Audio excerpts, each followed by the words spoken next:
today might be a reasonably short video. Look at my shadow there. I could do little bird things if I had 2 hands, but I haven't. Today I'm going to be thinking about how these are going to be welded in there. More importantly, the size of the hole. Because I think I'm going to have to get a Q-Max cutter a little bit bigger than this, because A, it's going at an angle, and B, the thing's curved.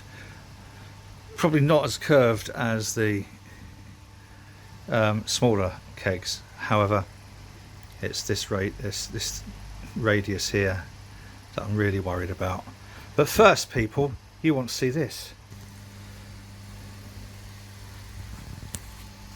Day 9.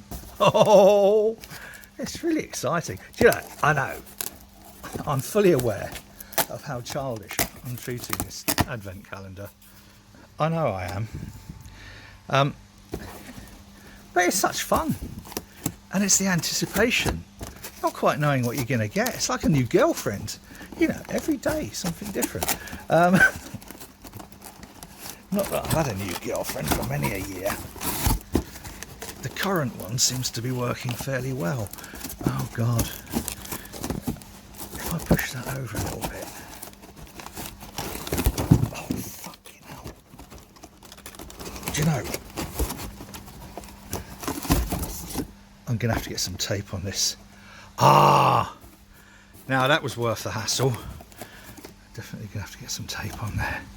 Sorry, Chris and Gemma.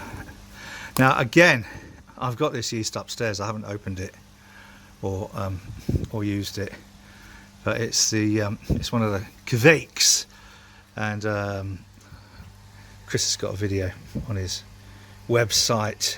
Not website, YouTube. Fucking hell, God, what's wrong with me today?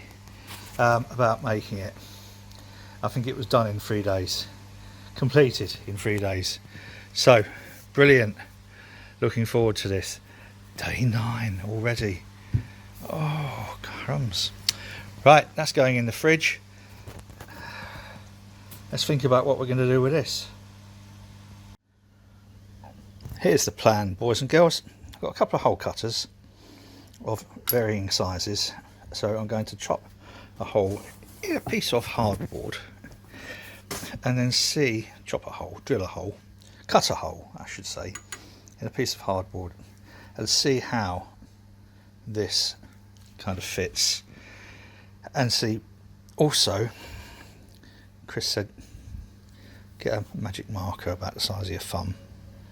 Well, you know, because then he's going to have to go round when this is in. Going to have to go around like this. Right, let's get cutting, shall we? 2 holes, 25mm, 27mm. Now I reckon this hardboard's a little bit thicker than the wall of that. So I'm looking at 25mm in here, can angle. So I think that's possibly 27mm. It's quite a lot to fill in, and even at an angle, I don't know. Oh, I think 25. Ah, you clumsy person. Let's put it down here, it'll be easier. Let's try and do it up there to show the light, but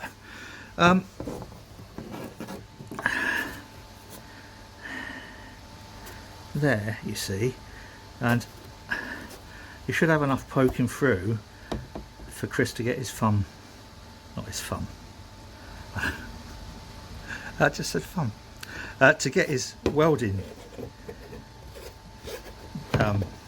thing. So it just depends on, I don't think that angle is that extreme. I could measure it if I could get to it.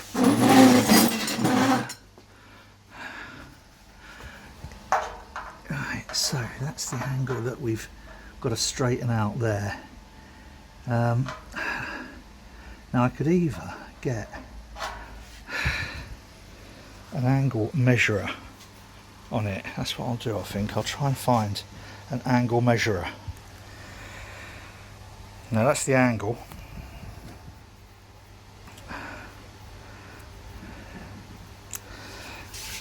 think for convenience 25 is going to be the one to go for. If necessary, file a little bit here on this side and file a little bit there on the other side if necessary. I just think there's far too much. This fucking flap on the phone casts a shadow. There's far too much slack in there,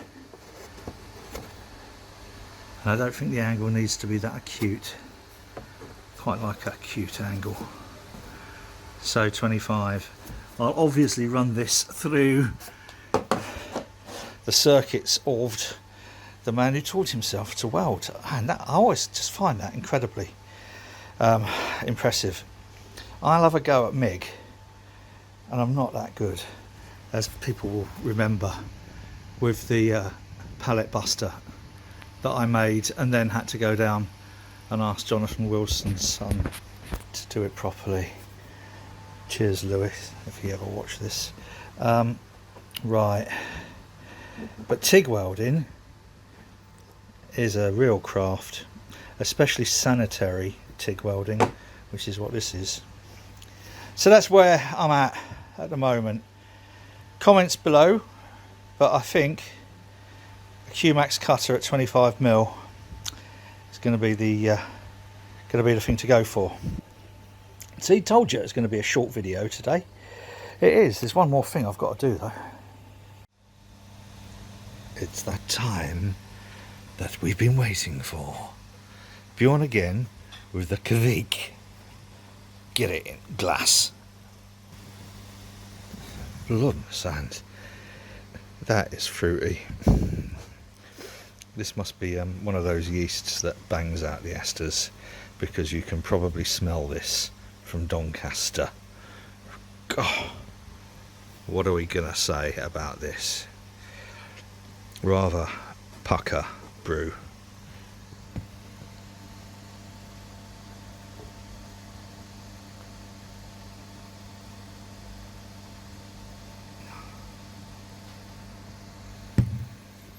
Oh, I was talking to Mr. Harry Brew 69 about this, talking about the Bernies, the Sanders yeast, and he said the Sanders yeast would have been his best brew this year until he brewed this, and I can very much see why.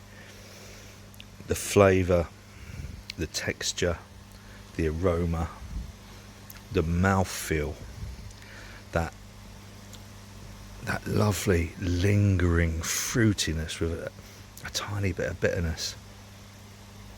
Oh, so I got a packet of this yeast upstairs. I got it from the malt miller months ago. I think I might squeeze a cheeky little brew in before Christmas. That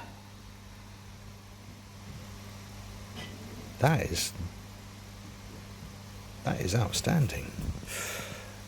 It's taking me breath away. Well done, Chris. I think you have fucking nailed it again.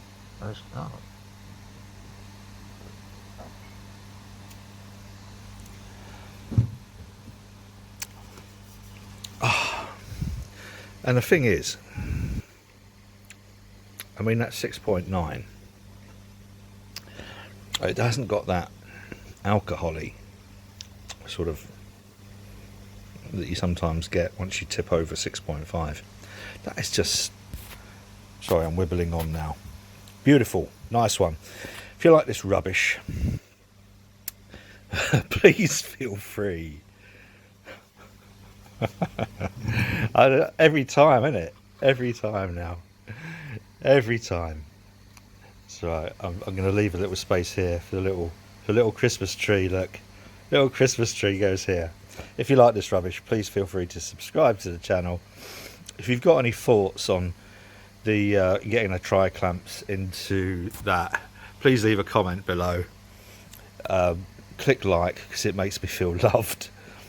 If you haven't subscribed, subscribe. Click the little vibrating bell, and oh, for God's sake, shut up. Just shut up.